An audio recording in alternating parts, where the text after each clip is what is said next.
honestly, he's not trying to punish us. He wants the best for us. Like, if we could trust him with that he really is working everything for our good, he wants the best for us, we would do better.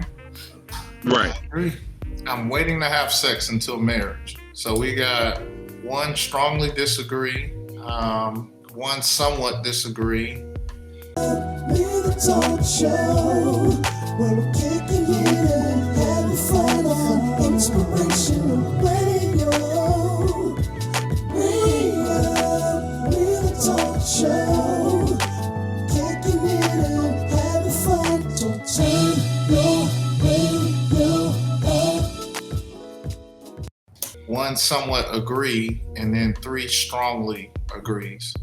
But the one lady is already married. I do think that as a Christian, I should be dating to find someone to be with long term or finding someone to marry. And so part of that does involve sometimes waiting a little bit longer, to like have sex and to like really be intimate. So I personally am actually not even kissing until I get engaged, which a lot of people don't believe me about, but I had a 2-year relationship and I promise it happened and it was hard. Strong, girl. I didn't particularly like it, but I just find so much strength and closeness to God in preserving my physical expression of love for people. Even though it's very, very far from easy, it's something I'm so excited for. To be able to tell that person, I saved this, the most intimate part of myself for you, because God was the only one who had a key to my heart before this. So. Yeah, so. Now, fundamentally, if you follow the word, everybody should. Most people don't. But I will say that there's a reason, and the reason most people don't, because they don't know the why. We know what the word says, but we don't know why it says it. If we explain to people why God said certain things, they would do better. So I think, like my brother told my nephew, he was like, hey, son, now your dad didn't wait. We didn't do all this stuff. But my mom and dad have been married since they were young, been married 54 years. He said, let me tell you something from experience. I hated having you outside of marriage and knowing you wasn't safe all the time. A lot of times your mom lived in a different state. I live here. You have no idea how many times I cried myself to sleep, not knowing that the comfort and the safety, because we grew up with our dad in the house. Our dad was there from beginning to end. My mom and dad still married. He said, I grew up like that. I hated that I put you in a position. You got a stepdad, you got this dad, you got this, you got that. That bothers me. And sometimes knowing they mistreated you, even when you didn't tell me, that's painful. So there's a reason why God wants us to do things a certain way. He says, and son, I don't want you to have the same pain that I had. So if you could do different, I'm telling you why I don't want you to do it. But if you do, I'm still gonna love you. But these are the whys behind why I'm saying these things to you. And he's like, oh, okay. So he's not out there doing all that stuff because he's like, oh no, that's what my dad said. And then a man is the standard. Like, he's a young man. So he listened to his dad. And I don't know how long that might last because, he young 20, So, hey, I don't know. But what he was saying is he's just giving a background. And God is the same way. It's a reason I don't want you to do this before you get married. And I got the blood in place when you do. But there's a reason why when he said flee fornication, every sin is without the body except he commits, sexual immorality. It's not to hurt us. It's to protect us. It's to cover us. It's to keep us. Because like he explained to me, you have 2 bodies. You have a spirit body and you have a flesh body. Your flesh body is going to the flesh, going back to the dirt, but your spirit man lives forever. And when you have sex outside of marriage, you bind your spirit man, which I live in. So you pull me into sin. That's the only sin you can pull me into is sexual sin, because I live in your spirit, and your spirit is who you really are. Your body is not who you really are. And sex is more spirit than physical, because that's how I made it. So that if people knew the why behind what God said, they would do better and know that it's a protection. It's not to hurt you and to keep all the goods back. Yeah, I got some secrets. Y'all don't need to know about that. Some goods. It's a reason he don't want you exposed to it. And the pain that comes with it. Like my brother said, having the outside kids and doing different things. He said, that's a painful life, sis. And I don't care what nobody said. I only got 1 child. Imagine people who got multiple. That's painful. Knowing how I was raised, and then my son don't have the same benefits. I'm his dad and I'm not there every night. His mom moved to a whole different state. So.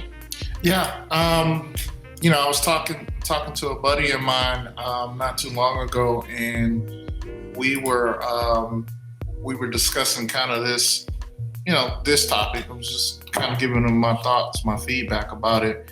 What I know now, right? I know earlier in my life I did not subscribe to this. I had to learn the hard way, right? He needed the blood. I need the blood to cover some stuff. Right. I needed the blood to cover it. But what I did know, and what I know now in my wisdom with the gray beard that I got covered up right now, is, we were talking about soul ties. And so, going deeper, even a little bit deeper into what you were just talking about, like it's a spiritual thing. Like everyone that we connect with in that way, we gain a part of them, and they touch a part of us, that we carry on, and that has to be like broken spiritually, by God, right? And so to your point of knowing the why, like if we really knew that, like if we knew that, even that person that we met, one night stand or whatever, never thought we would ever see or deal with ever again, is still somehow connected to us in spirit, we make some different decisions, about that. But to your point, you're right. We focus on the outward of it and not really dig into why, why God is saying what He's saying. We take it as, like little kids sometimes, like, oh, He just don't want me to have no fun, or do this. And that's and not it. He trying to keep us from, the built-in consequences that come with it. It's like what you described. Like, I've had some kids out of wedlock, and there's a lot of things that I've missed in life that I wanted to experience and be a part of, but because of the decisions that I made, I missed out on it. It's sin built into that. You know what I mean? It's consequences, built into that. Some people have caught diseases, some people have, it's number of different things that God is really just trying to protect us from. Even back before I got saved or whatever, my belief was, don't put yourself in a position to have a child with somebody that you don't plan on being with, because at the end of the day you gonna have to deal with this person, and that's how I was raised. That's the worst thing you could do. Also, you could end up with somebody that, takes you through a lot of different changes. And so that is another reason why you should wait, even beyond, what God says or whatever, just on a fundamental basis. You get with somebody that you don't plan on being with, or you get with somebody that's even promiscuous, even, you put yourself in a situation where everybody gonna be ridiculing you. You done had a baby with that lady who's not decent and pure. Okay, Dion, I'm not talking to you. I'm just trying to tell you, don't nobody want to have a baby with somebody that's not decent and pure. Come on, somebody. Well, one of the things that I shared with my friend is I went to a men's meeting some years ago, and Kurt Franklin was one of the guest speakers there. And he was being very open and transparent about, his, some sexual, struggles or whatever he had in his marriage. And what he came to realize, what God showed him was he still had spiritual connections to all of the people that he had ever had sex with. And so, without getting too graphic, basically, he's saying that all the things that this woman and this woman would do this, and maybe not just sexual, but she would treat him this way, or she would treat him this way, or this woman would do this. He was like, it's like putting 12 different women and what you dealt with on that one woman, and having her try to meet the expectations of all these 12 women. Whereas if you would have just waited and experienced this woman in her pure essence, the way God made her, then one, you wouldn't have known about all these other experiences.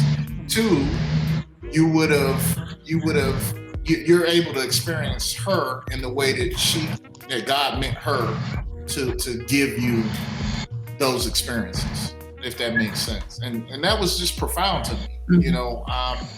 And again, a true example of someone being very transparent about his own struggles and what he had to go through mentally. He had to change his mind. You know what I mean? He had to pray for God to like break some of these connections, some of these things, so he could stop putting this extra weight on his wife.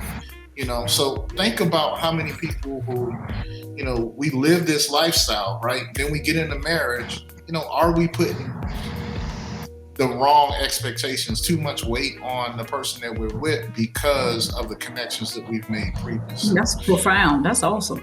If I died now, I would go to heaven. 3, 2, 1, go. We're the talk show where we're kicking it and having fun on inspirational radio. We're the talk show.